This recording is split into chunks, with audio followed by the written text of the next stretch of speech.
Hey everyone, and welcome back to The Hidden Veil. Do you remember a time when our childhood heroes, the iconic characters we grew up with, pretty much stayed the same? Sure, maybe a slight costume tweak here or there, a new haircut for a cartoon character, but fundamentally, they were them, that reliable, unchanging beacon of nostalgia. Well, those days feel as distant as Blockbuster Video, don't they? Now, it seems like every other week, a beloved classic IP that's intellectual property for the uninitiated, or thing we used to love for the rest of us, is getting a shiny new coat of paint. Or sometimes, let's be honest, a coat of something that looks suspiciously like dried concrete. We're talking about character makeovers, redesigns, reboots, and reimaginings that promise to bring these legends into the modern era. But here's the dilemma, and it's a big one. Does this constant need to update and alter our cherished figures breathe fresh, exciting life into beloved franchises, making them relevant for new generations? Or does it, more often than not, simply mess with our memories, dilute the original magic, and frankly, make us wonder if Hollywood's just run out of new ideas? Welcome to the old IP, new look dilemma. Why are we seeing this relentless parade of character makeovers? Is it a symptom of creative bankruptcy or a necessary evolution? Let's break down the driving forces behind this trend. First up, socio-cultural and cultural shifts. Society changes, right? What was considered normal or acceptable decades ago might not fly today. Studios often feel a pressing need to update characters to reflect modern values, diversify representation, and address past problematic elements. Think about the discussions around gender roles, racial representation, or even just general outdated sensibilities. Sometimes, this is genuinely positive, like updating a character's backstory to be more inclusive. Other times, it feels like they're just ticking boxes, leaving fans wondering if the core essence of the character was lost in translation. It's like trying to put a square peg into a round hole, only the peg is your childhood hero, and the hole is, well, that's complicated. Next, the undeniable allure of technological advancements. CGI and VFX have come leaps and bounds. What was impossible or prohibitively expensive to create decades ago is now standard. This gives creators the ability to bring characters to life in ways previously unimaginable, or to fix what they perceive as dated designs. Remember the initial backlash to the first Sonic the Hedgehog movie design? That was a prime example of technology enabling a new look, but also a rapid, fan-demanded redesign. It was a visual car crash, followed by a miraculous rebuild. Then there's the relentless pursuit of new audiences. Studios want their IPs to resonate with today's kids and teens, not just the nostalgic adults. Sometimes, this means simplifying designs, adapting humor, or shifting tone. Think Teen Titans Go, a radical, stylistic departure from the original, aimed squarely at a younger demographic. For existing fans, it can feel like a betrayal. For new audiences, it's just their first introduction. It's a delicate tightrope walk, often performed by executives wearing very expensive, very uncomfortable shoes. And finally, let's not beat around the bush. It's about money and IP longevity. In an increasingly competitive media landscape, studios are desperate to monetize their most recognizable assets. Reboots and redesigns are often seen as the easiest way to inject new life into a dormant franchise, sell new merchandise, and ensure the IP remains relevant for future generations.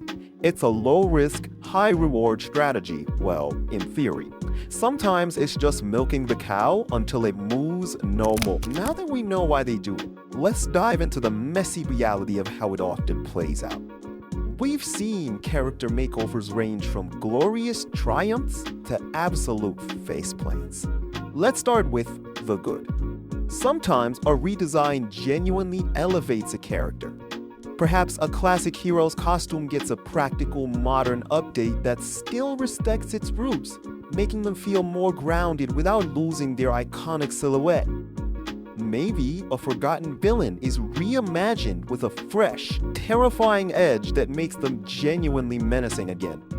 Think of characters who got a subtle yet impactful visual evolution that brought them into the modern age without jarring fans.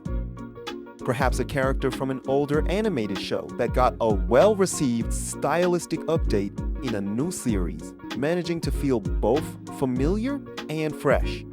It's when the designers truly understand the essence, not just the aesthetics. But then, we stumble into the bad and the ugly. This is where things get contentious. Remember the initial design of Sonic the Hedgehog for his first live-action movie?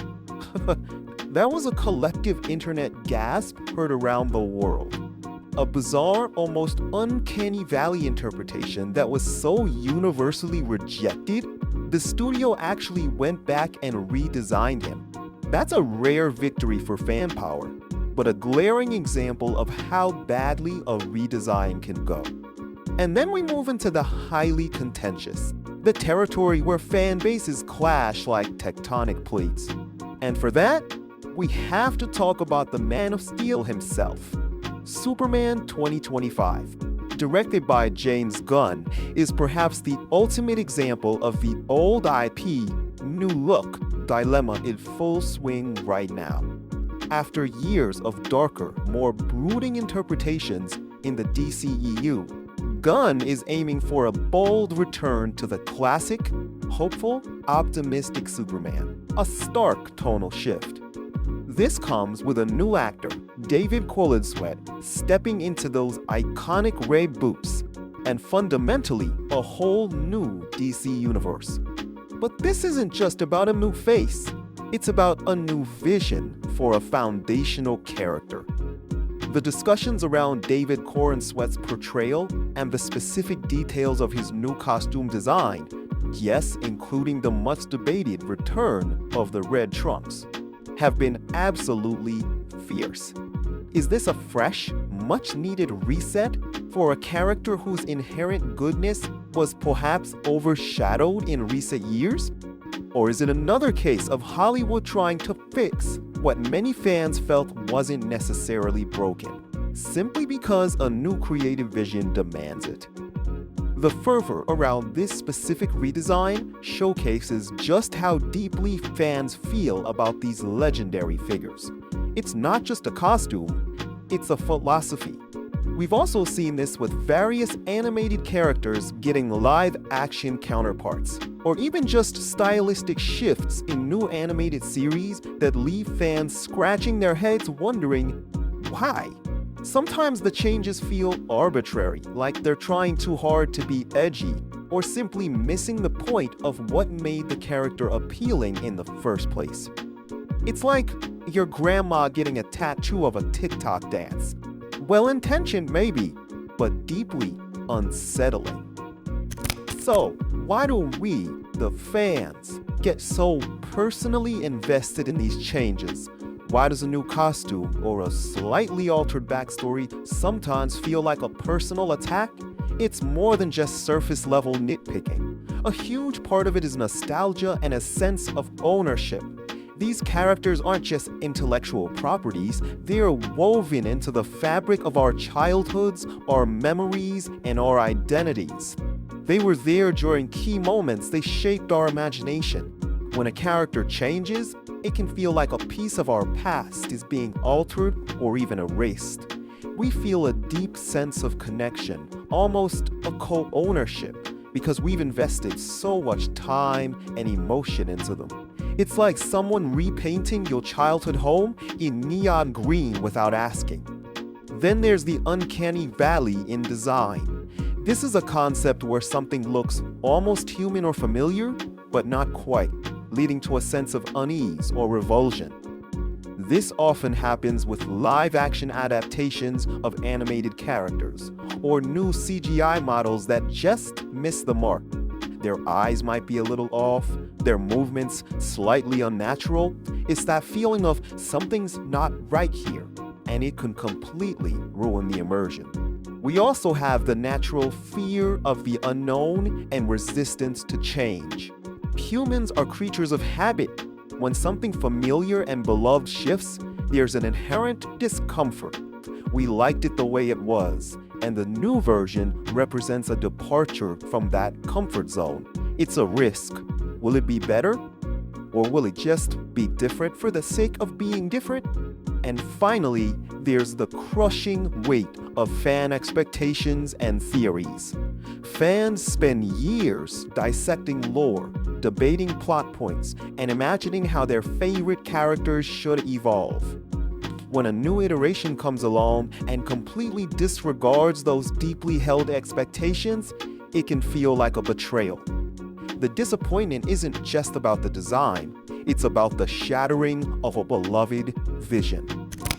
If the old IP new look dilemma is this complex web of creativity, commerce, and fan psychology, how do we as creators and consumers navigate it?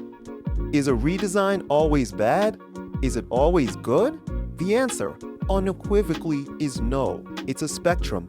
The key lies in finding the delicate balance between respecting the legacy and embracing evolution. It's not just about how a character looks, but how they feel and act. The essence, the core personality, the values that made them iconic in the first place, those are paramount. If those are preserved and enhanced, a visual update can be a fantastic thing. It's like updating a classic car. You can give it a new coat of paint and some modern tech, but it still has to feel like that car. Modern makeovers can be incredible opportunities for fresh perspectives, new storytelling avenues, and genuinely exciting creative choices. They can make characters relevant to a whole new generation without alienating the old. But this requires true understanding, a deep respect for the source material, and a willingness to listen to some of the fans. It's about evolving, not erasing. What are your thoughts on the old IP new look dilemma? Which classic characters do you think got the perfect modern makeover? And which ones absolutely should have been left alone? Or maybe you're just tired of all the reboots altogether. Let me know in the comments below. Don't forget to like this video, subscribe to The Hidden Veil for more deep dives into the cinematic universe, and hit that notification bell so you don't miss our next discussion. Thanks for watching, and I'll see you next time.